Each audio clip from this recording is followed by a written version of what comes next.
were to ask them to people in the conversations about their daily work. How could I pose these safety questions to people in the already existing but invisible HP Cafe? So he and his buddies started going out to sites all over the world, posing two key questions related to safety. 4 or 5 of us, he said, began table hopping between key sites around the world. We began to share the stories of our travels with the employees at the different sites. As we were leading the safety effort, we were simultaneously learning about how conversation as a core process really works at the system level. Oregon site was dramatically reduced from 6.2 to 1.2 per 100, just from the conversation. Puerto Rico went from 4.1% to 0.2% among the world's best, and the company was able to reduce its accident rate by 33%. Because when the conversations were alive, people could not help but act. And that began, for me, I had been 18 years in a doctoral program at the Fielding Institute, the longest living student in the history of fielding. They kept trying to, get me out of there. But I wasn't passionate enough about anything, really, to begin to do the research. I began doing research, and you have this material in your book, so I'm not going to go in depth.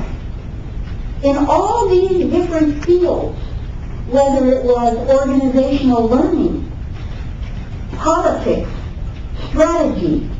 For example, strategy depends on creating a rich and complex web of conversations that cuts across previously isolated knowledge sets. Information technology. Conversations are moving faster, touching more people, and bridging greater distances. These networked conversations are enabling powerful new forms of social organization and knowledge exchange to occur.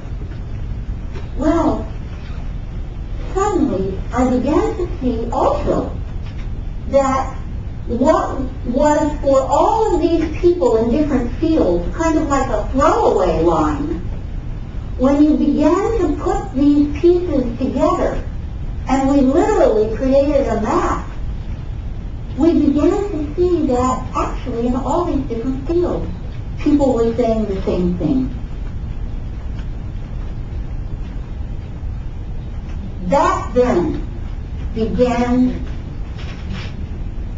me asking, what if, on a large scale, we were able to change the core image of how people saw the social systems that we are part of?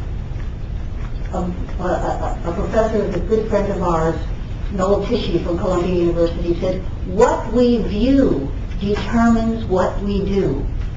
So instead of seeing an organization as a battleground, what if we saw it as a network of conversations and meaning making? And we want to work a bit with that idea. We now know that it's not all talk and no action. That is an erroneous way, perhaps, of thinking about conversation as a core, as a radical act. Because when we're doing what we think of as action, we're actually doing it in the web of conversations that we're part of. It's the essential, unique human capacity that we have as languaging beings. And so I just want to leave you with that as a hypothesis for today, for the purposes of our conversation, that we are the ones, and Margulies said this in such a beautiful way, and then I want to turn this to Nancy. We are the ones who make language and conversation our manner of living. We enjoy it, we caress each other in language, we can also hurt each other in language. This is central to us as human beings.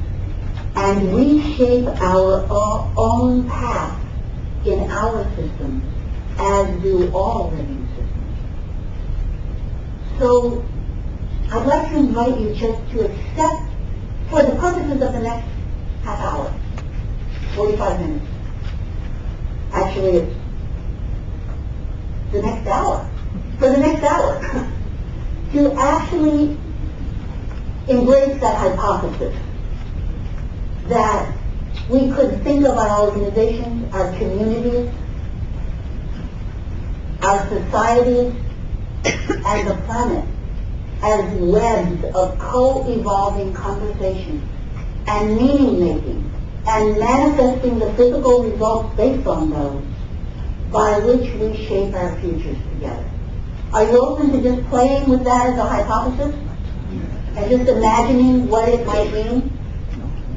Because that's where we're going to go with Nancy.